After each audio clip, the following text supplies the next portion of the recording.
A meta estava para ser conhecido seguro com o meu colega ministro de turismo. Nós temos conversações na televisão, da telefone, mas nunca personal, senhor Otmar Oduber. Caminho, nós temos compromisso para trabalhar junto em diferentes áreas de desenvolvimento turístico, em parte é de cruzeiro, mas também nós para mais áreas de colaboração, para sombra nós por cima de outro, mas também nós para junto fuerte em certa indústria na maneira de cruzeiro, então está para pôr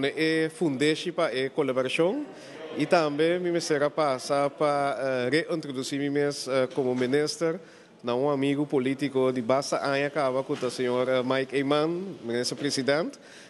e me estava contente que estava disponível para nós conversar sobre diferentes temas. A parte de sustentabilidade, algo que nós está para a pena Corsol também, nós acaba de aprovar plano nacional de desenvolvimento, caminho aqui está dentro de ancrar United Nations Development Goals, que seguro tema que o ministro presidente Eyman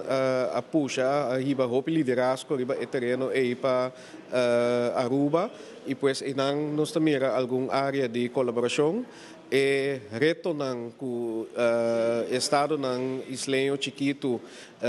tem uma economia global, mas também é parte do cambio de clima, etc. Alguma área que nós queremos nós podemos mais solução para nossa comunidade dor de colaborar junto e mais importante é relacionar entre países de reino, que é algo que seguro lo me que cana junto com o ministro Eyman para nós mostrar que tem a oportunidade de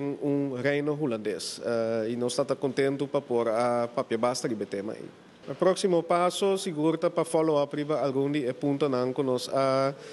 três adiante e que o senhor Oduber seguro nós temos que trazer uma agenda conjunto para o qual está o setor de cruise tourism. Então, é algo concreto que nós temos que follow-up em alguns semanas e também para seguir, por exemplo, trazer mais mobilidade, mais conexão aérea, por exemplo, entre Aruba e Corsol, para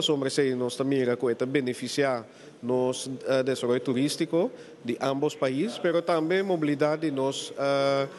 população, nos senenang, com misaco, nos Yunnan de Corsol, gusta visitar Aruba, e quer que nos senenang de Aruba também gusta visitar Corsol, e agora tem mais